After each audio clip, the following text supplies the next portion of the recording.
हेर्नु ल हेर्नु साथीहरु हामीले अब किम्ची बनाउन लाग्यो साथीले अब उ गर्दै छ तिमीले आफैले भन न यस्तरी यस्तरी म गर्नु यस्तो यस्तरी ल भनिराख आफैले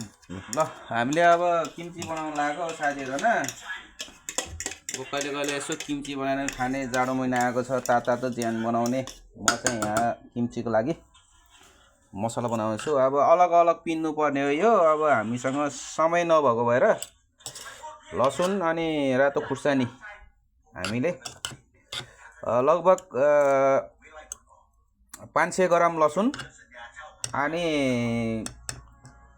300 ग्राम खुर्सानी रातो खुर्सानी हामीले अब यहाँ मिक्स गर्न लागेको छु त्यो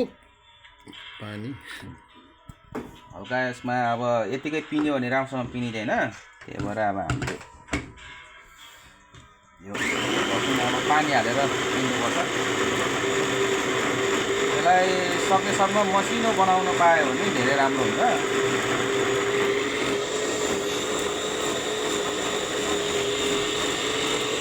अब पहिला पनि बनाएको थिएँ अब रुमको साथीहरू अरूहरूले पनि धेरै मन पराएको भएर अनि फेरि बनाएर जाडोमा राखिदिउँ भनेर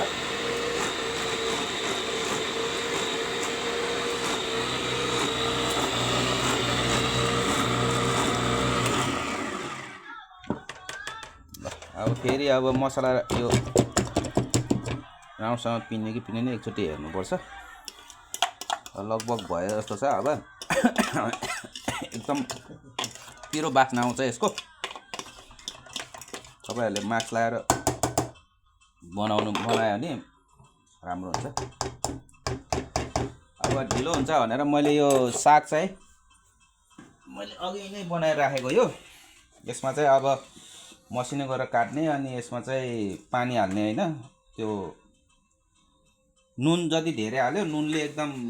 यसलाई नरम बनाउने हो यो यसलाई चाहिँ अब कोरियन साग भन्छ अनि यसरी पानी निक्लेको छ यो चाहिँ नुन पानी हो अनि यो सागमा भएको पानी निकाल्ने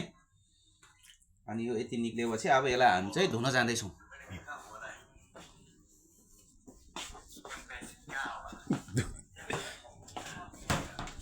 अब हाम्रोमा अब उ छैन अब उता किचन बिग्रेको छ किचन बिग्रेको भएर हामी अब नुहाउने ठाउँमा यसरी यसलाई अब हल्का यसरी सफा गर्ने यो नुन पखाल्नु पर्छ नुन नपखालिकन त्यति गर्यो भने अब सर्को हुन्छ एकदम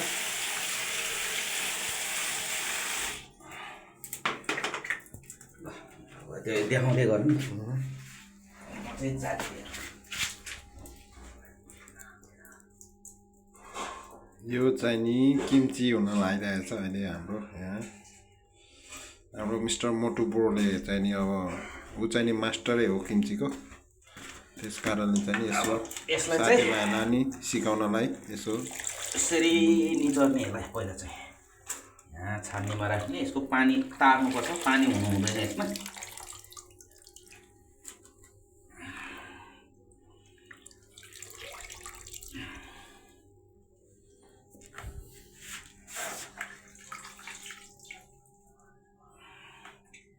अब नेपालतिर बनाएर खाइन्थ्यो सस्तो पनि पर्थ्यो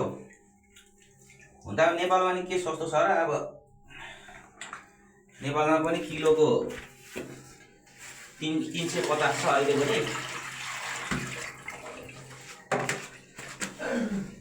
फेरि यसमा हालेर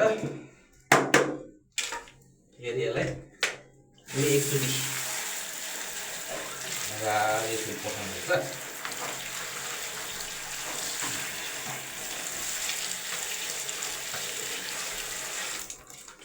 त्यसको हालिसकेपछि हल्का यस्तो भनेर यसो निचर्ने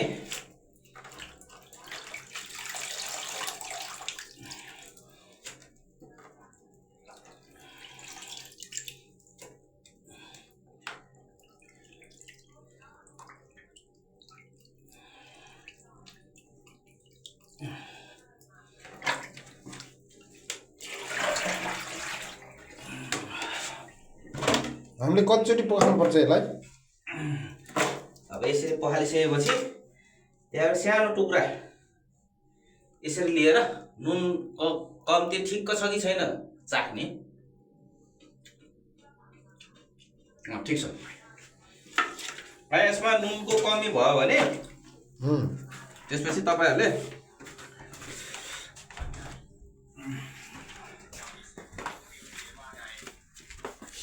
हाम्रो यो पनि ठिक्क भइसक्यो।